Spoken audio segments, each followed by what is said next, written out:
Bom, eu coloquei esse tema, né, para falar da cannabis, novos olhares e possibilidades de uso de uma planta.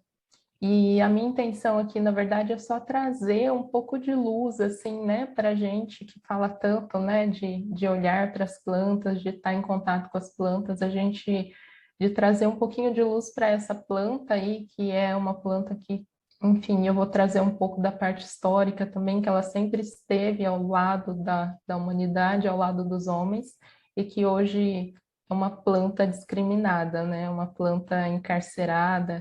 Eu vou tentar fazer um breve panorama, assim, de tudo que eu fui lendo e conhecendo um pouco também. A gente tem a Unifesp promovendo um curso de cannabis medicinal que é muito bom, vale muito a pena, quem tem interesse nesse tema. E aí eu fui fazendo um apanhado das minhas leituras, das aulas do curso, para que lançasse, na verdade, a minha intenção, assim, é lançar curiosidades, assim, né? Lançar uns feixes, assim, de interesse, de curiosidade, para vocês irem atrás e para a gente começar a se inteirar dessa planta, a gente começar a ler, a estudar, a conhecer, a falar dela, porque eu acho que é muito importante a gente falar da cannabis, da maconha, que é a mesma coisa, a gente também tirar um pouco esse preconceito do que é cannabis, do que é maconha, enfim, é tudo a mesma coisa, né? Ela só está em bocas diferentes e essas bocas em lugares diferentes de fala. Então, eu acho bem importante a gente também democratizar essas palavras aí, né? Então, antes de mais nada, assim, a vontade maior era começar essa aula falando da planta e falando da vivência dela, podendo compartilhar uma vivência, né? A partir da cannabis, a gente ainda não tem essa liberação, essa autorização, embora a gente possa ter o acesso a ela, é uma das questões também, né, da cannabis, que ela é proibida, mas qualquer uma de nós pode ter acesso, basta a gente querer ir atrás, né? E esse acesso de uma forma ilegal, mas enfim, que ele seja legal daqui para frente, dos próximos anos para frente. Então, enquanto eu não posso, né, a gente não pode trocar aqui, algumas de nós até devem ter experiência, mas enquanto a gente não pode vivenciar em sala de aula essa planta, eu quis fazer uma menção aqui, né, fazer uma abertura e uma referência, uma reverência a ela também, agradecendo toda a minha ancestralidade, porque também uma das formas que a cannabis chegou aqui no Brasil foi pelo povo negro escravizado, né? As sementes vieram junto com os negros escravizados, então eu faço uma reverência a eles e peço que todas as plantas, né, que toda planta possa ser observada, que toda planta com potencial medicinal possa ser cultivada nos nossos quintais e que toda planta com poder de cura possa ser e seja acessível a todas as pessoas, independente da classe econômica. E aí, falando um pouquinho, então, dessa parte histórica, né, a cannabis, a gente tem vários trabalhos e leituras falando sobre essa origem, alguns lugares apontam um país específico, mas eu fico com essa origem como sendo a Ásia Central. E a partir dessa localização, né, na Ásia Central, a cannabis se espalhou por todo, principalmente chegou primeiro, né, na região da África, depois na Europa, e da Europa, com as grandes navegações, chegou aqui nas Américas. Então, ela veio caminhando, ela veio seguindo aí, né, e sendo trazida, na verdade, pelo homem, a cada conquista, a cada passo, a cada terra que o homem pisou. E por que que o homem fez isso, né? Por que que ele trouxe, por que que ele levou, se importou em levar essa planta, em cultivar essa planta, em domesticar? Ela é uma das primeiras plantas, os registros históricos falam que ela é uma das primeiras plantas domesticada pelo homem. Por que que o homem se interessou em fazer isso, né? Exatamente porque ela tem vários potenciais, né? Ela tem o potencial de cura, que a gente vai ver um pouco hoje, ela tem o potencial de ser utilizada para a produção de fibras, e aí a gente pensa nas velas, nas embarcações, a gente pensa nas roupas, e ela tem o potencial de nos conectar com a espiritualidade. foi muito utilizada, ainda é também em ritos, né, em algumas religiões específicas, em ritos aí de conexão com esse lado mais espiritual.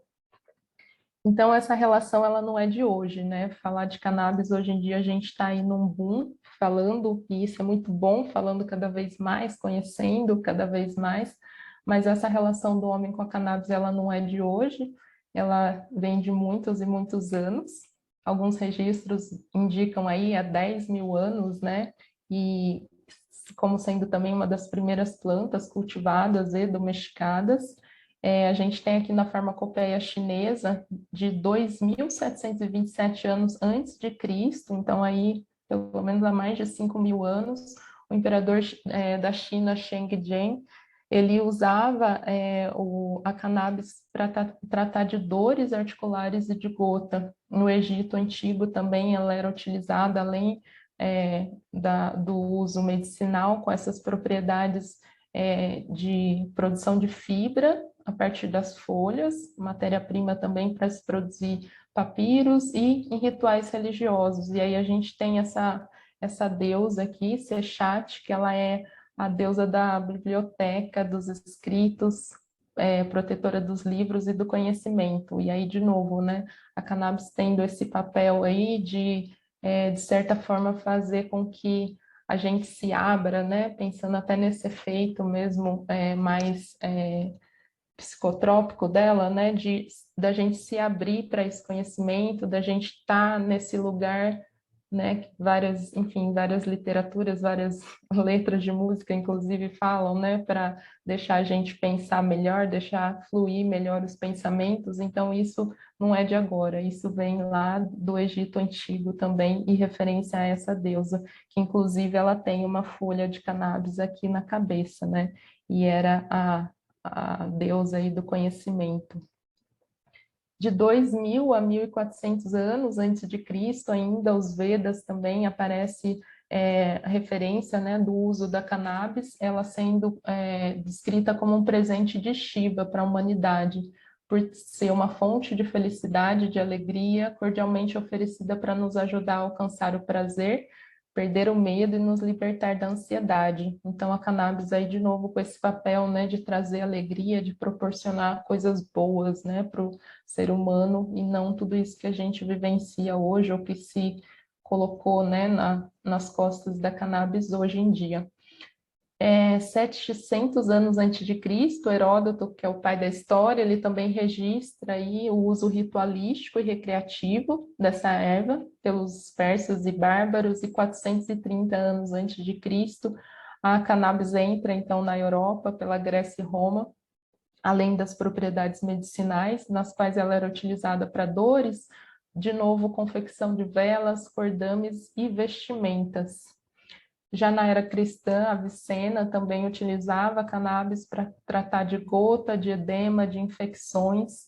Em 1500 ela chega aqui nas Américas com as grandes navegações, além desse... Deixa eu só fechar aqui a janela. Além desse uso, né, com as próprias embarcações, trazidas, então, os registros indicam que elas foram trazidas aí pelos escravizados, com esse intuito desse uso recreativo, mas aí a gente abre um pouquinho para pensar nesse uso recreativo, um povo que foi sacado, né, que foi tirado do seu país, que foi tirado da sua cultura, que veio em condições, né, subhumanas, que a gente bem conhece aí da história toda, e que a cannabis ela veio, na verdade, não como uso recreativo, mas para cuidar da tristeza, da depressão e das dores, né? Uma forma também de tratamento, não só o recreativo. E a gente tem esses registros de 1563 aqui no Brasil, né? O Garcia da Horta, ele descrevendo um pouco esse efeito mais high e mais psicotrópico da maconha. Ele narra um diálogo entre duas pessoas, e aí nesse diálogo elas estão falando como elas estavam se sentindo. E aqui só uma brincadeira, né? Na verdade, um anagrama entre o nome da maconha e cânhamo, que era o nome que ela era conhecida na antiguidade, que ela era conhecida na Europa, e ainda hoje em dia a gente usa esse nome, cânhamo, quando se faz referência a uma das variedades da maconha. Mas se a gente olhar aqui, né, é um anagrama, então é a mesma palavra escrita aí com ordens diferentes das letras. Ainda trazendo essa parte histórica, então aqui no Brasil, alguns registros falam que nos canaviais nordestinos, né, os escravos usavam essa planta que eles chamavam de macama, jamba, lhamba, maconha, pango ou fumo d'Angola.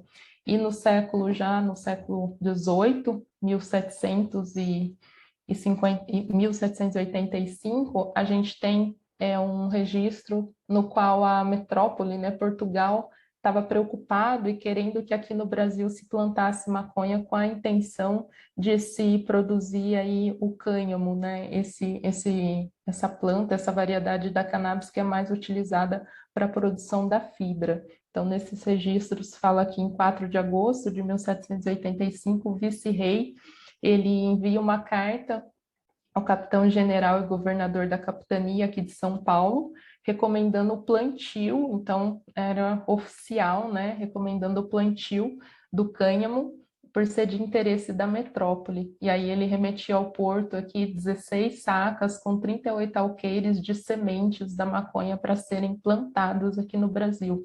Então a gente vê que nesse processo histórico elas já foi sim endeusada, já foi sim reverenciada, já foi sim quista, né? Inclusive pelo comércio aí para se ter o uso, o benefício, um deles, né? Nesse caso aqui das fibras. Na segunda metade do século XIX, então ela tem uma grande repercussão social, principalmente a partir desses clubes de haxiches na Europa, onde se fazia também o uso da cannabis, e os pensadores, os escritores utilizavam esse efeito mais alucinógeno, mais de deixar a cabeça mais tranquila e mais livre, né, para as escritas.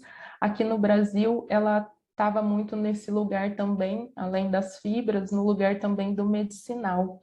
E aí a gente tem aqui pela classe médica, né, inclusive a recomendação do uso de cigarros de maconha, onde se diz em 1888 que contra bronquite crônica das crianças fuma-se cigarrilhas Grinaldi.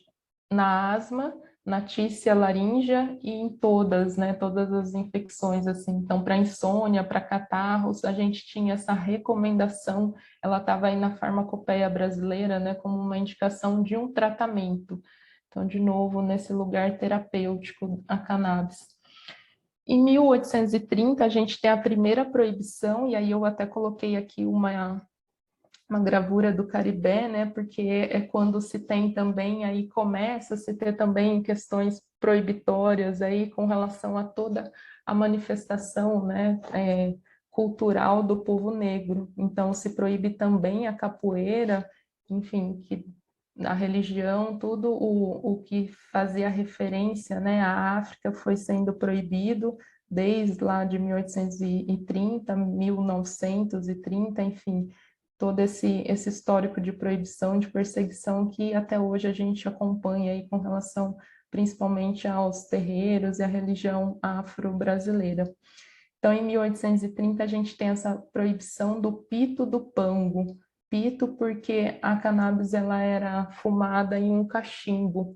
Então, esse cachimbo era chamado de pito e pango era o nome que os escravizados davam à cannabis. Ela era proibida, tanto a venda quanto o uso, e os escravos, né, eles seriam presos por 3 dias. Então, aqui a gente já começa essa questão da proibição, essa questão do encarceramento. 100 anos depois, em 1930, de novo a cannabis ela aparece aqui, né, como o veneno africano, fazendo essa relação ao uso, né, da cannabis, especialmente pelos negros e pelos latinos. Isso acontece mais na América do Norte também. Os Estados Unidos tem uma perseguição grande aí com relação a cannabis, fazendo essa relação com o uso dela pelos latinos. E tudo isso, né, se especula que parte principalmente a partir dessa segunda Conferência Internacional do Ópio, que era onde ia se discutir a questão do ópio, e aí um soldado brasileiro, um delegado brasileiro, esse doutor Pernambuco, no meio dessa conferência, como um representante brasileiro, ele traz a questão da cannabis, da maconha, e ele fala que ela é tão perigosa quanto o ópio. E a partir daqui ela começou a ser proibida cada vez mais, assim, né? Essas políticas de proibição foram aumentando e se intensificando cada vez mais.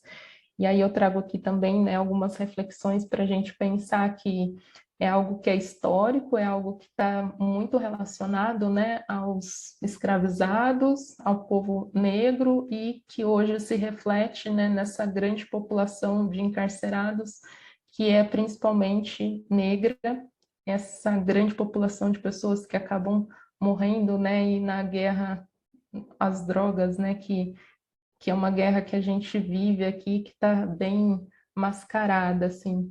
E toda essa questão dessa proibição, ela tem esse fundo socioeconômico, né, esse fundo preconceituoso, um preconceito racial, e além disso tem-se também interesse econômico, principalmente pela indústria têxtil, porque aí a gente tem revolução industrial e aí a gente tem, né, as indústrias aí que vão produzindo outros tipos de tecidos e que vão, né, sintético, enfim, e que vão dando, cerceando, de certa forma, o uso do cânhamo aí na produção dessas fibras.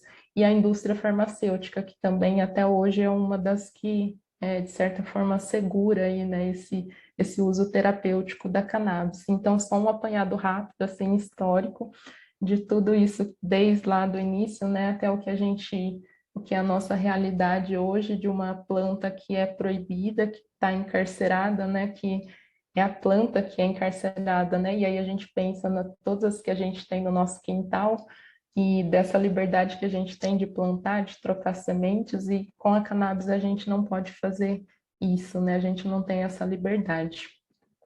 Entrando na parte botânica, quis trazer também um pouco dessa botânica, porque ela é importante também, pensando na produção do extrato e do óleo, né? Então, ela é da família da Cannabácea, o gênero é Cannabis, e aí a gente tem essa espécie que é a Cannabis sativa, que foi identificada, classificada por Linneu em 1753. Aqui uma ilustração botânica, para a gente não perder o costume, né, de olhar para as ilustrações. Então, a gente tem aqui uma planta feminina, uma planta masculina, depois eu vou mostrar algumas fotos, ela é uma planta dioica, e aqui a gente tem as flores femininas, né, e as sementes. E aqui é a flor masculina, que ela produz esses sacos, aqui onde tem os grãos de pólen.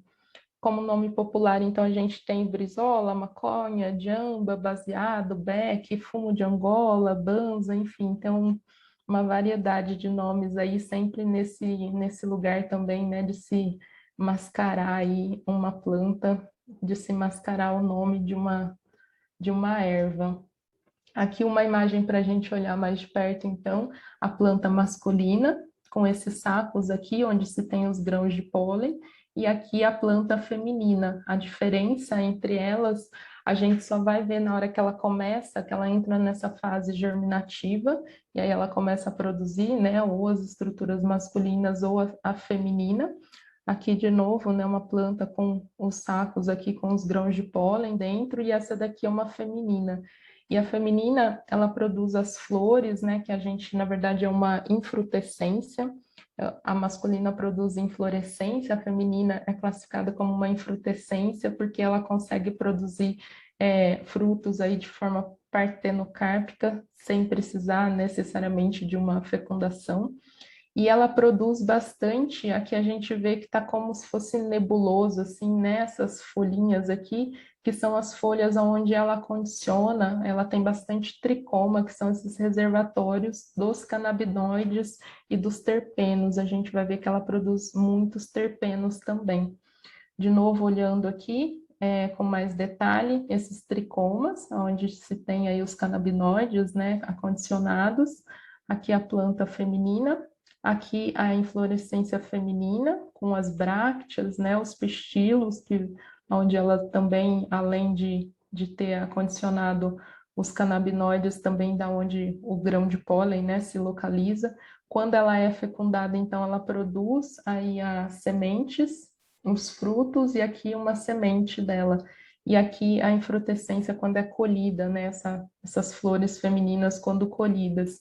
E essa na verdade é a melhor opção para a gente fazer a extração, seja do óleo, né, ou mesmo para o uso via fumar, porque também é uma via de utilização, fumar, a maconha também, não só os extratos, não só o óleo, não só a tintura, e a melhor opção é a gente sempre utilizar a planta feminina, exatamente porque é nela que a gente tem essa grande concentração aqui dos tricomas, aonde estão os canabinoides. Falando um pouquinho das diferentes variedades que a gente tem, então alguns lugares classificam como sendo espécies, mas eu acabei optando seguindo algumas literaturas, inclusive um dos livros da Laszlo e alguns trabalhos também acadêmicos assim, e chamando de variedade. Então é cannabis sativa, a espécie, e a gente tem três variedades: a sativa, a índica e essa ruderalis. A ruderalis é utilizada principalmente ainda para a produção das fibras, né? E aí vai ser destinado, enfim, produção de roupa, de papel. A sativa, ela é um pouco mais alta, né? Olhando essas duas, que são as principais utilizadas para a produção de canabinoides. Então, a sativa, ela é mais alta. Aí, vindo para cá, ela tem essa folha, né? Uma folha composta mais longa, com os folíolos aqui finos e um verde mais claro. E a infrutescência dela, ela é mais fofinha, assim, né? Ela é mais fluffy. A, a índica, ela tem a folha mais curta, né? Um verde mais escuro e mais larga. E a infrutescência dela é mais densa, mais fechadinha. Elas têm variedade de tamanho também. Então, a sativa, ela é bem mais alta do que a índica. E a gente sempre pode, né, se a gente pudesse, quem tem autorização, sempre pode cultivar dessas duas formas, indoor ou outdoor, que é dentro de casa ou fora, né, deixando ela ter aí receber a exposição solar. Eu não vou falar de produção, né, de cultivo, mas tem vários trabalhos, vídeos, enfim, falando da questão do cultivo, e aí tudo isso também influencia bastante se eu estou cultivando fora ou dentro de casa. A sativa, ela é mais energizante, ela é mais estimulante, ela tem mais THC, então ela acaba sendo um pouco tendo esse efeito mais alucinógeno, por ser mais estimulante, mais energizante, também é considerada mais antidepressiva, e a indicação é de você usar ela de manhã, né, para você ter esse efeito mais estimulante durante o dia. A índica, ela é mais relaxante, calmante, é mais indicada para redução de náuseas, e aí o uso seria mais noturno, por ela ser um pouco mais sedativa. E agora já entrando nessa parte mais química, então, né, quais são os compostos químicos que essa planta como um todo produz? Esse artigo é bem legal, é um artigo recente aí de 2020 da Scientific Nature, e ele fala, então, ele coloca todos os compostos que essa planta produz, né? Não todos, mas enfim, ele dá essa dica dos grupos de compostos que ela produz. Então, ela produz aqui flavonoides, depois eu vou falar de alguns. Ela produz aqui, né, sempre pelo metabolismo secundário, é uma planta aromática também. O Ian até comentou, né, da gente não falar mal das outras plantas que não são aromáticas, essa é uma planta aromática. E nesse metabolismo secundário, ela produz, então, também os conhecidos aí, né, que a gente tanto gosta aí, os terpenos, que são os óleos essenciais. Então, ela produz monoterpeno, produz sesquiterpeno, beta-mirceno, beta-cariofileno, produz triterpenos e esteróis. Então, ela tem uma quantidade grande de terpenos que ela produz também. A gente vê que ela é uma planta muito rica em termos de composição química, né? E, além disso, ela tem uma via específica, que aí é exclusiva, né, na qual ela produz os canabinoides. E aí a gente tem aqui, eu vou falar também de alguns canabinoides, né, É uma planta que a gente ainda está nesse processo de conhecer, de estudar, né, de se enamorar assim, da planta, então a gente não sabe tudo que ela produz, mas a gente tem aí alguns canabinoides já identificados. Com relação aos flavonoides, então, eles dão principalmente cor e sabor à planta, e aí ele tem uma ação antioxidante, anti-inflamatória, já tem uma ação aqui, né, como prevenir o câncer e desintoxica o organismo. Flavonoides é produzido aí por praticamente todas as plantas, né, o Ian também falou de flavonoides, então a gente tem aqui a apigenina, que é um flavonoide que induz apoptose e tem essa indicação como prevenção de câncer. A gente tem a quercetina, que é anti-inflamatório, antitrombótico e vasodilatador. A silimarina, antioxidante e é bom para quem tem problemas de fígado. Canaflavin A, B e C, o A e o B, eles teriam uma ação aí 30 vezes mais potente do que a aspirina, então são dados aí que a gente tem em artigos científicos abordando e trazendo esses efeitos, falando dos terpenos que a gente tanto gosta, então anti-inflamatório, antioxidante, ansiolítico, antissépticos, e aí vai embora, né? A gente conhece bastante. Eles modulam a ação dos canabinoides, ou seja, eles têm uma ação ali conjunta, né, e acabam modulando essa ação. O mirceno acaba sendo o terpeno majoritário dentro da cannabis, e aí a gente pensa, né, nesse efeito para dor que a gente sempre traz, né, do mirceno. Limoneno também aparece numa quantidade, numa concentração alta, um aroma característico. A gente tem alguns terpenos aí específicos que vão trazer esses aromas característicos que a cannabis tem. Ele interage com outros canabinoides também, o limoneno, o beta-carofileno, é o único terpeno que a cannabis tem que se liga aos receptores canabinoides, né? O beta-carofileno se liga ali ao CB2. A gente tem o muleno, anti-inflamatório, ação potente, mais potente que a dexametasona, né? Um corticoide. Então, o alfa-muleno que tem na nossa erva baleeira também numa concentração alta, o linalol da lavanda, do pau-rosa, da bergamota, alfa e beta-pineno, que a gente tem bastante nas coníferas, ele reduz a perda de memória também, que pode estar induzida ao THC, então a gente está vendo um terpeno atuando nesse efeito modulatório ao THC, que é um canabinoide e que uma das ações dele, né, ele pode provocar aí essa perda de memória. Às vezes a pessoa, né, quando fuma, fica meio esquecido, fica meio ausente, assim, então o THC seria o responsável por essa perda de memória instantânea, né, não é nada permanente. Além disso, tem canfeno, alfa-bisabolol, cineol, borneol, tem vários outros terpenos aí. E aí a gente chega nos canabinoides, que é específico da cannabis e que é o alvo aí, né, de vários estudos, alguns estão sendo isolados, alguns mais benquistos do que os outros, mas a gente tem aí, especula assim, em média de 179, 180, alguns trabalhos falam 150, então está nesse processo ainda de estudo, de descoberta dos canabinoides. Eles são classificados, assim, né, a gente pode colocar eles em três classificações, que seriam os canabinoides ácidos, que estão na planta in natura. Se eu fizer, por exemplo, o uso da planta, né, o comestível ali, se eu aquecer ela de alguma forma, seja fumando, ou seja num processo mesmo, né, de descarboxilação mais industrial para produzir os extratos, que é o que principalmente se tem acesso, né? Aí a gente tem os canabinoides ativos, então eles perdem o grupo, esse ácido perde o carboxílico e se torna um canabinoide ativo, e tem os que são de envelhecimento.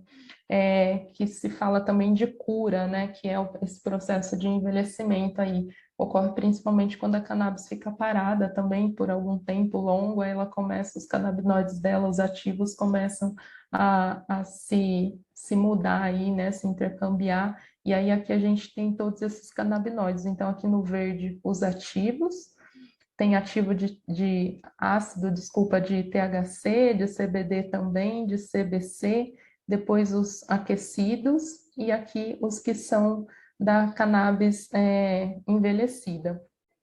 Eu vou falar de alguns deles também. Então, o CBGA, que é o canabigerol, na forma ácida, ele tem uma ação enzimática. Por ação enzimática surgem outros canabinoides, então ele seria o principal aqui, né, o primário aqui, e dele surgem os outros canabinoides, e aí ele tem uma ação, todos eles têm ação, né, a gente fala muito do THC e do CBD, mas todos eles têm alguma ação terapêutica. O CBGA ele tem uma ação analgésica, anti-inflamatória, antimicrobiana. O THCA, essa forma ácida, né, do tetraído canabinólico, ele é antiproliferativo, neuroprotetor, então aqui a gente já tem uma ação aí, né, para a doença de Alzheimer, que a cannabis vem sendo bem estudada para as demências, para Alzheimer, Parkinson também. Antiemético para náuseas e vômitos, outro uso da cannabis que está bem em voga, né, para principalmente tratamentos oncológicos, anti-inflamatório, antiespasmódico, auxilia no sono. O CBD ácido, ele inibe o crescimento de tumor e náusea, então, de novo, né, a gente vai vendo que essa ação antiproliferativa aí é bem efetiva dos canabinoides. O CBG, que é o canabigerol, ele é um precursor do THC e do CBD, então a gente tem aqui o CBG, deixa eu ver se eu localizo ele aqui. Não, ele é o CBGA, né, que ele vai dar origem aos ativos aqui do CBD e do THC. A gente tem o CBC, que é o canabicromeno, para artrite, osteoporose, distrofia muscular, estímulo de crescimento ósseo, então é bem interessante aí, né, nessa parte óssea. A gente tem o CBN, que é o tardio ali, né, que aparece depois do processo de cura, o canabinol, ele atua na degradação do THC e ele atua é interessante para a imunidade, para o sono e para a dor. E aí aqui os dois mais conhecidos, mais falados e que a gente tem ouvido bastante aí, né, o THC e o CBD. Coloquei aqui um do lado do outro com as ações deles, né? Então a gente tem o THC atuando, ele tem uma atuação psicoativa, amplamente conhecida, então ele que traz esse efeito mais alteração mesmo, né, de consciência, até antiproliferativo, anticancerígeno, analgésico, anti-inflamatório, estimulante do apetite, relaxante muscular, sedativo, promove o sono e é neuroprotetor. É interessante também como antináuseas e vômitos, então, para, de novo, pessoas que estão no tratamento oncológico, né, e tem um efeito positivo no humor. O CBD, ele também é antiproliferativo, anticancerígeno, inflamatório, ele reduz a ansiedade, então, para pessoas, né, com vício, ele pode ser interessante. Se fala bastante também hoje em dia da cannabis como sendo, né, uma porta de saída, na verdade, a gente ouve bastante falar que a pessoa começa a usar cannabis e aí ela vai se viciando em cada vez mais outras drogas, né? Na verdade, os estudos têm mostrado cada vez mais que ela pode ser utilizada como uma porta de saída da dependência química e não uma porta de entrada, no sentido que ela traz uma calma também, ela traz um controle dessa ansiedade pelo vício, né? Ela é antidepressiva, neuroprotetor, anticonvulsivante, bem interessante, tem várias pesquisas falando da atuação dela, principalmente aí para epilepsia, para crianças, né, que têm aí quadros de epilepsia bem graves, assim, que convulsionam várias vezes ao dia, tem vários depoimentos de mães também falando do uso da cannabis com as crianças e o quanto que tiveram de ganho de qualidade de vida. Antináusea, ela estimula a formação, né, o CBD estimula a formação óssea, então, de novo, mais um componente atuando nessa questão óssea. Aí a gente pode até fazer também uma relação com a questão da idade, né? Com o tempo, com a idade, a gente sabe que vai tendo uma perda de massa óssea, então a cannabis também para atuar nesse local aí, né? Como terapêutica. E ela também age como um modulador da ação do THC, essa euforia, alucinação que o THC pode provocar. Se a gente está com uma cannabis que ela tem concentração equilibrada desses dois componentes, a gente consegue ter um controle dessa euforia, que é também uma da grande questão, assim, né, do uso terapêutico, conseguir dosar, modular a concentração, principalmente desses dois canabinoides. Eles têm efeito colateral, principalmente o THC, né? Se registra efeitos colaterais, que seria ansiedade, depressão, aumento momentâneo da frequência cardíaca e perda de memória recente. Por isso que quando a gente tem uma planta, né, que produz de uma forma equilibrada aí esses dois componentes, a gente está vendo aqui que o CBD, ele pode mitigar ou ele pode eliminar esses efeitos, reduzir esses efeitos colaterais. E aí uma grande questão que se fala bastante, né, também é o que é melhor, a gente usar a planta inteira, né, que é chamada de full spectrum, ou usar compostos isolados, eu tirar um único composto, um único canabinoide da planta, né, e fazer o uso dele, que é o que hoje em dia a gente tem acesso, assim, né, principalmente por interesses assim farmacêuticos, o que se fez, né, com a cannabis, e também uma forma de se driblar aí a proibição e conseguir estudar a cannabis, né, se isola um único componente. Pensando na indústria farmacêutica, ela não pode patentear uma planta, mas ela pode patentear um componente, um composto químico. Então, ela faz o isolamento desse composto, né, o que se tem em maior quantidade dentro da planta, aí se financia as pesquisas, os estudos, e depois patenteia esse composto ou as medicações à base desses compostos, né? Então, é uma questão. E a outra é a própria, dentro de laboratórios, né, para se conseguir estudar a cannabis, muitos pesquisadores fazem isso, ao invés de estudar a planta inteira, estuda um único componente, né, isolado, porque aí você não está infringindo a lei aí. Mas a grande questão é que, na verdade, né, sempre a gente ouve muito falar isso na aromaterapia, e a cannabis como uma planta terapêutica, aromática, é a mesma linha de raciocínio que a gente vai seguir.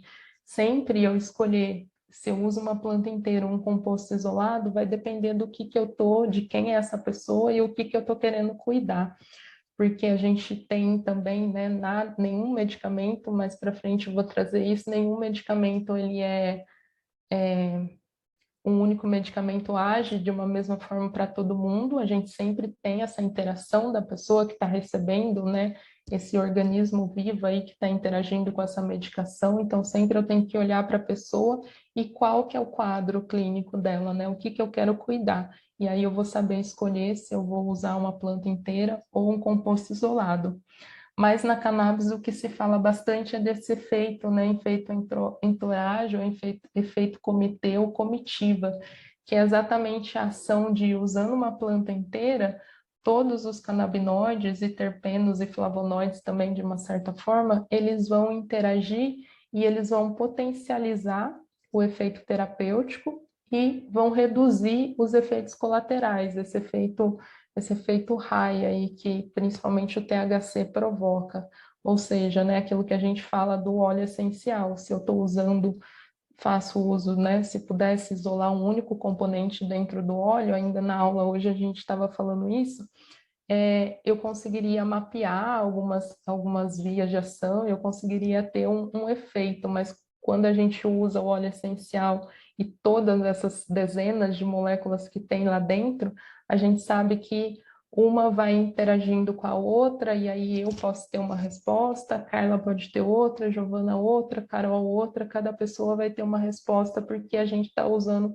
um componente composto. Então, esse efeito entourage, efeito comitiva da cannabis, é bem o que a gente já conhece também dentro da aromaterapia, assim, né, no uso dos óleos. E aí, né, fica essa pergunta diante de todos esses compostos, né, tudo aquilo e é bom para isso, para aquilo outro, será que isso funciona mesmo, né? E aí eu trago aqui para vocês, quem trouxe para a gente, vale muito a pena assistir o documentário dele, Rafael Mechula, que aí o, o pai, né, ou o avô, alguns lugares apareceu até como o avô da cannabis, tem um documentário dele que chama O Cientista. Eu acho que ainda está na Netflix, mas é fácil assim achar. E ele está contando exatamente a saga dele enquanto cientista para estudar a cannabis, e aí ele acabou sendo, né, a pessoa que descobriu aí os dois principais, né, identificou os dois principais canabinoides, CBD, THC, e depois, mais para frente também, foi quem descobriu o sistema endocannabinoide. Então, esse é o Rafael Mechoulam. E aí a gente entra no sistema endocannabinoide, que é o que faz tudo isso que a gente viu ali da cannabis funcionar na gente, né? E é um sistema aí, extremamente importante, recentemente descoberto e ainda pouco falado. Tão pouco falado que eu acho que muitas de nós, né, que fizeram graduação, né, passaram por uma universidade numa área de biológicas, eu pelo menos quando fiz biologia, eu nunca ouvi, estudei em vários sistemas e nunca ouvi falar do sistema endocannabinoide. Então, ele ainda é muito pouco falado, inclusive dentro das universidades e das faculdades, né, das escolas de medicina. Então, também esse movimento da gente falar e tentar trazer cada vez mais luz para esse sistema e para essa planta, para que a gente possa ter, né, os médicos aí, todos os profissionais da saúde possam ter também o acesso, de novo, né, a palavra acesso está muito relacionada a toda a prática e ao uso da cannabis aí, né, para que possa se ter acesso a esse sistema. Bom, ele recebe esse nome de endocannabinoide, né? Porque ele está dentro da gente, então é um sistema, e canabinoide, porque foi descoberto a partir dos canabinoides, né? Que se descobriu. Ele é um sistema que ele faz uma regulagem, como se ele fizesse uma regulagem fina, assim, de todos os nossos outros sistemas, sistema nervoso, sistema circulatório, enfim. Ele é que vai apertar aquele micro parafusinho ali para fazer com que o nosso corpo funcione de uma forma perfeita, né? Para que, não pensando no nosso corpo como uma máquina, mas pensando na homeostasia, assim, pensando na perfeição, né, que é o corpo humano, que é o ser humano aí, todos os nossos órgãos e sistemas funcionando e se comunicando, o quanto que a gente precisa desse ajuste fino para se ter uma qualidade de vida, para se garantir a saúde. E quem faz isso é o sistema endocannabinoide. Então, ele tem uma importância muito grande, assim, né, falar e onde ele não atua, é bem difícil, assim, é um sistema que ele não é só humano, né? Todos os seres vivos aí acabam tendo o sistema endocannabinoide. A gente foca, né? As pesquisas estão focadas principalmente no humano. Ele vai atuar aqui nesses dois gráficos aqui, né? Nessas duas imagens, mostra onde ele está atuando. Então, a gente descobriu o sistema endocannabinoide a partir dos receptores. Esse sistema ele funciona tendo o efeito aqui, né? Chave e fechadura. Então, a chave aqui são os canabinoides da cannabis, THC, CBD e o canabidiol, ou os nossos endocannabinoides, essas moléculas que o nosso próprio corpo produz e que também se ligam nesses receptores aí desse sistema. Então, a gente tem aqui o 2-AG e tem a anandamida que recebe esse nome aí em sânscrito, né, que significa Ananda, felicidade. Então, é o sistema aí que promove, né, que garante a nossa felicidade, trazendo felicidade para pensar, né, num corpo ali que está numa homeostasia física, psíquica e emocional. Então, esse sistema, ele atua em todos esses nossos corpos, assim, né? Garantindo o funcionamento, garantindo o nosso emocional, garantindo a nossa qualidade de vida também psíquica. E aí é interessante aqui, né, numa das palestras que eu assisti, numa das aulas que eu assisti, uma médica traz essa questão, que foi a primeira vez que eu ouvi, assim, né, alguém falando claramente isso, que o sistema endocannabinoide, ele tem essa ação, né, via endocannabinoides ou via fitocannabinoides, né, que são os da cannabis, porém não são os únicos, não são as únicas moléculas que ativam esse sistema, que regulam esse sistema. A gente pensar nesse holismo, né? E aí ela traz meditação, yoga, música, dança, dieta, nossa qualidade de vida também, ela é fator estimulante aí para que esse sistema se regularize, para que ele funcione de uma forma homogênea e promovendo uma saúde, né, equilibrada. Só um detalhe aqui também, que é uma particularidade do sistema endocannabinoide, ele funciona de uma forma retrógrada, o que significa, né, o estímulo, ele não segue aqui, aqui são dois neurônios se comunicando, né, a gente tem aqui fenda sináptica, neurônio que manda mensagem, aqui produz os neurotransmissores, o que recebe e vai enviando essa mensagem consequentemente assim para os próximos neurônios. O sistema endocannabinoide ele funciona diferente. A mensagem ele é retrógrado porque a mensagem ela vai do pós-sináptico para o pré-sináptico. Então, exatamente para fazer esse ajuste fino, porque quando esse neurônio passa uma mensagem para o outro, o endocannabinoide, ele vai ser produzido e ele vai avisar esse daqui que a mensagem passou e que deu certo. Então, não precisa continuar produzindo aquela mensagem. Então, é ele que faz esse ajuste. E aí, uma outra particularidade, isso é feito de uma forma muito instantânea. A gente não tem esses endocannabinoides e mesmo os receptores com mais frequência, mas os endocannabinoides, eles não estão ali circulando pelo nosso corpo. Por isso também é algo que se demorou muito para se descobrir.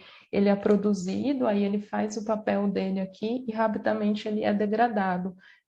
Alguns livros, inclusive os livros de cannabis da Laszlo, os autores falam que ele tem uma atuação foguete, né? Então ele vai, faz o que tem que fazer e desaparece. Ele é bem sensível mesmo. E aí eu vou trazer, já estou terminando aqui, eu vou trazer alguns usos aí medicinais da cannabis. Então, esse é o professor Elisaldo Carlini, que é uma pessoa também que a gente tem que sempre trazer, assim, né? Eu acho importante a gente sempre trazer as pessoas que vieram antes da gente, e ele é uma pessoa que veio antes aí aqui no Brasil, é a pessoa que mais fala de cannabis, né? Mais falou de cannabis, ele faleceu recentemente, ano passado, é a pessoa que mais falava de cannabis, que mais estudou, que mais levantou a bandeira aí, né, da cannabis medicinal, da maconha medicinal. Ele fazia questão também de usar aí, né, maconha e não cannabis, para a gente também tirar esse estigma aí. Então, para que ela pode ser utilizada, né? Para que a gente pode pensar na cannabis medicinal para várias doenças, e aqui eu elenquei algumas, né, que são as que acabam sendo mais críticas, assim, epilepsia, que foi inclusive o que ele mais estudou, que o Carlini mais estudou, dores neuropáticas, câncer, esclerose múltipla, Alzheimer, Parkinson, depressão, e aí essa lista vai embora, assim, né? É, eu trouxe alguns trabalhos relacionados a câncer, porque, enfim, eu tenho uma paixão, assim, um interesse muito grande por esse assunto do câncer.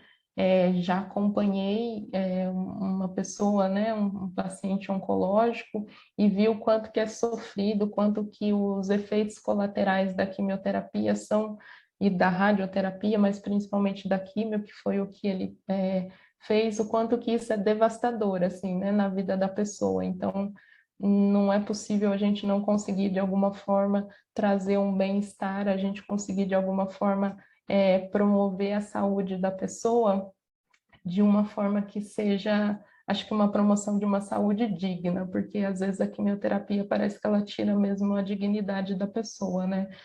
Não demonizando, pelo contrário, ainda bem que a gente tem essa forma de tratamento, mas eu acho que a cannabis ela vem só para somar, assim, para trazer essa qualidade de vida, essa dignidade de vida para os pacientes oncológicos. E aí, principalmente, né, a gente pensar nela como um tratamento adjunto, um tratamento complementar, exatamente porque ela tem uma ação muito grande na redução desses efeitos colaterais, náuseas e vômitos. Ela melhora o paladar e o apetite, né? As pessoas muitas vezes perdem essa, inclusive, né, essa vontade de comer, não só por perder o paladar, não só pelo processo fisiológico, mas até pelo estado depressivo mesmo que a pessoa acaba desenvolvendo.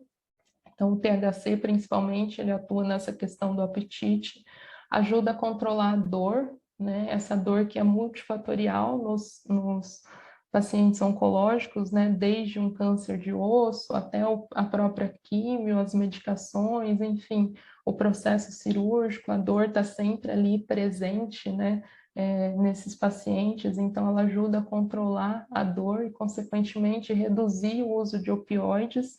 A morfina é o opioide, né, o principal opioide usado aí com os oncológicos, e a gente sabe que também não é em todo lugar que se tem disponibilidade para esses opioides, então, de novo, a gente pensar numa cannabis livre, que a gente possa, né, a gente enquanto ciência também possa ter acesso a essa planta e a esse extrato dessa planta, eu acho que a gente consegue dá acesso a muitas pessoas para redução dessa dor. Ela tem uma melhora também na qualidade do sono e na saúde emocional, né? Cuidando de depressão, tristeza. A gente viu que, de novo, o THC, eu estou reforçando ele porque a gente ouve muito falar do CBD, exatamente porque essa euforia do THC, ela muitas vezes é questionada ou é negada, né? É negligenciada. E dependendo da doença que a pessoa tem, é importante trazer esse estado de euforia, né? Trazer essa alegria. Então, para depressão e para tristeza, a cannabis, principalmente, né? Quando está enriquecida aí com THC, seria mais interessante. E aí, aqui alguns trabalhos, inclusive fazendo esse paralelo, assim, né, que se para o tratamento oncológico a cannabis ela realmente seria boa, ou se ela ainda é arriscada, ou se ela é só a ponta do iceberg, né, e realmente ela é só, assim, a ponta do iceberg, a gente tem muito ainda o que conhecer dela, né, mas nesse artigo aqui em específico, eles falam bastante dessa questão dos opioides, que com o uso da cannabis houve uma diminuição muito grande na dose, né, na dependência aí dos opioides para controlar a dor, e avaliações autorreferidas de vários pacientes aí, né, diz que melhorou a qualidade de vida, né, e aí a gente pensa no sono, a gente pensa na saúde emocional, enfim. E aqui um outro trabalho que também, né, a gente sempre fala de câncer e raras vezes, eu pelo menos, né, quando eu falo de câncer, sempre me vem um adulto e aí a gente, nesse trabalho, está se falando da questão do uso da cannabis na pediatria. E aí a gente não pode esquecer, né, que o câncer, ele não escolhe raça, idade, nem sexo, né? Então a gente tem muitas crianças aí sofrendo com os tratamentos, com a doença, e a gente tem uma planta, a gente tem um, um medicamento, né, que a cannabis é um medicamento que pode aliviar todas essas dores, que pode melhorar a qualidade do sono, que pode, inclusive, vários trabalhos também falam da questão dos cuidados paliativos, que podem acompanhar esses pacientes nesse estado, né, nesse quadro já dos cuidados paliativos. Aí aqui dois trabalhos mais específicos mostrando então no glioma, que é um câncer bem agressivo aí, né, que acomete o sistema nervoso central, em que eles viram que o canabinoide associado com essa medicação que é utilizada, eles conseguiram ver diminuição tanto do tamanho do tumor quanto do peso, então ela teve uma ação também antitumoral, porque até aqui a gente estava falando de um tratamento complementar, pensando nessa qualidade de vida e nos efeitos colaterais, e aqui já está falando da ação antitumoral, ou seja, a cannabis atuando diretamente no câncer, no tumor. Então, aqui no glioma, e aqui algumas formas, né, algumas vias aí de como os canabinoides poderiam atuar nesse tumor. Então, diminuindo o crescimento dos tumores, né, a proliferação, diminuindo a angiogênese, que é a formação de novos vasos sanguíneos. O tumor, para ele crescer, ele precisa ter uma irrigação ali de vasos sanguíneos, que é onde vai chegar, né, vão chegar os nutrientes para ele crescer. Então, diminuindo, cortando, né, esse vaso sanguíneo, diminuindo essa formação da angiogênese, eu meio que murcho essa nutrição do tumor e acabo diminuindo o tamanho dele também. E também na questão da metástase, então a cannabis, né, os canabinoides, eles poderiam atuar, eles, de certa forma, aí nessa metástase, diminuindo a capacidade de invasão do tumor, de migração, de adesão, né, dessa célula que está cancerígena que está circulando, diminuindo a chance dela se aderir a outro tecido. Outras ações aqui, que é bem interessante a gente falar, que eu não aprofundei muito, mas é a questão da neurogênese, que bom, para quem quer conhecer cannabis, eu sugiro muito ouvir tudo que o Siddhartha fala, né, que ele fala de uma forma super descontraída e muito sábia, assim, né, muito embasada, enfim, muito de quem conhece mesmo, né, e aí ele traz bastante essa questão, né, do fato das pessoas falarem, né, que a cannabis ela vai destruir neurônios, né, porque fumar maconha mata neurônio. Na verdade, a questão é, né, ela não mata neurônio, pelo contrário, ela pode atuar, né, e ela atua, as pesquisas vêm mostrando que ela atua na formação de novos neurônios, né, na neurogênese. O que a gente tem que tomar cuidado é com a questão da idade. E aí o Siddhartha é muito, quando ele fala assim que maconha, cannabis é medicamento, né? Ou enfim, é para ser usado por pessoas velhas. Exatamente porque na adolescência, né, quando normalmente se começa a ter acesso e a fazer o uso da cannabis, da maconha, o que acontece é que a gente tem uma quantidade de neurônios muito grandes. E aí, usando a cannabis, a gente vai meio que dar um bug ali no nosso cérebro, né? Então, e inclusive o efeito também, ele deixa o adolescente, né? A pessoa mais jovem ali um pouco mais lenta e tal. Eu não coloquei aqui, mas tem um artigo que eles até mostram isso, assim, eles fazem esse comparativo de pessoas novas e pessoas mais idosas usando a cannabis e quais são os efeitos, assim, nesses dois públicos. Enquanto que para pessoas mais velhas, né, principalmente quando está entrando em algum quadro de demência, a cannabis ela é muito útil porque ela promove essa neurogênese, né? Ela promove a neuroproteção também, né? Ou seja, ela protege os neurônios aí a gente pode pensar no Alzheimer, né? E na esclerose, enfim. Aqui nesse trabalho eles mostram como seria a atuação dos canabinoides. Aqui ele está trazendo os endocannabinoides, né? Os canabinoides que a gente produz, mas os fitocannabinoides, a gente sabe que eles são antagônicos aqui, então eles atuariam da mesma forma. Então, em algumas vias aí, promovendo a proliferação, a diferenciação, a sobrevivência aí, de uma certa forma, né, dos neurônios, levando à neurogênese. Tem também trabalhos falando da questão dos canabinoides com doenças autoimunes e desse papel dele, né, na inflamação. Aí, só para não ficar muito longo, eu acabei não vendo aqui meu horário, não sei se eu falei demais, mas pensando na questão da cannabis e a inflamação, e hoje em dia, né, cada vez mais a gente tem esse conhecimento, né, de que praticamente todas as doenças ou todas aquelas doenças que são mais sérias ali, né, mais punks que eu trouxe no início, né, elas têm um fundo inflamatório, né? Elas têm uma causa ali inflamatória. Então, a gente reduzir de alguma forma essa inflamação, consequentemente, a gente está diminuindo aí esse estado inflamatório, né? No meu corpo, eu estou diminuindo a chance de desenvolver alguma doença, seja na idade, né, mais nova, ou seja em pessoas mais idosas, que aí vai acabar desenvolvendo Parkinson, Alzheimer. E falamos, né, de tudo isso, e aí é importante, eu acho importante a gente pensar, né, a gente sempre traz as contraindicações dos óleos essenciais, eu acho importante a gente pensar aqui nos grupos de risco, né, de cannabis. E aí, de novo, uma frase do Siddhartha, né, que ele fala que tudo tem risco, né, a água em excesso, ela pode ser ruim, ela pode ser prejudicial. E é exatamente isso, né, que é o que a gente fala também, né, o menos é mais, enfim, Paracelso já falava que a diferença, né, entre o veneno e a medicação está na dose, então sempre a gente trazer esse caminho do meio aí, né, com relação ao uso da cannabis.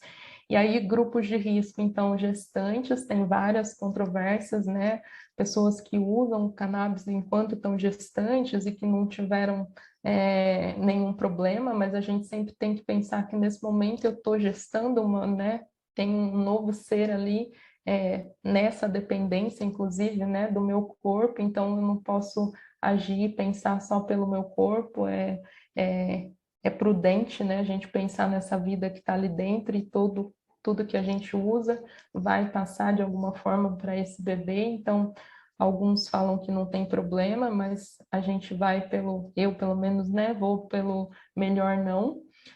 Jovens e adolescentes, por essa questão de estarem com uma quantidade de neurônios ali, né, e uma ação, uma atividade neuronal bem ativa, e aí, inclusive, a maconha ela pode entrar nesses quadros, né, de desmotivação, e aí a pessoa fica ali, né, meio ausente ali, passeando pela vida, né, ao invés de aproveitar a vida. Para pessoas que têm quadros psicóticos, então teria que tomar cuidado, principalmente com a cannabis que tem alta dose de THC, e para pessoas que estão em quadros depressivos, em doses muito altas, né, ela também começa a ter um quadro aí de síndrome amotivacional, né, e que pode acabar levando à depressão. Então, algumas controvérsias de novo, né? E de novo eu trago essa questão, sempre vai depender da pessoa, né?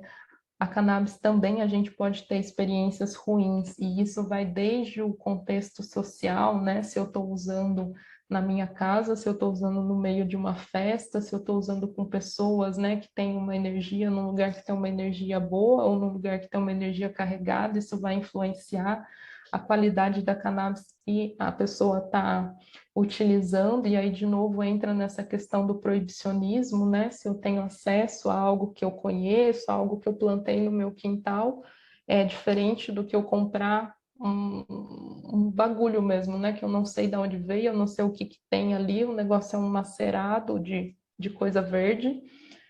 E essa individualidade, né, que aí tem a ver com a saúde, com a genética de cada pessoa, que aí é essa resposta personalizada que a gente vê nos óleos essenciais e na cannabis não é diferente. Então, eu quis trazer só para a gente também pensar, né, não ficar tão encantada com ela e achar que está tudo certo, todo mundo pode usar.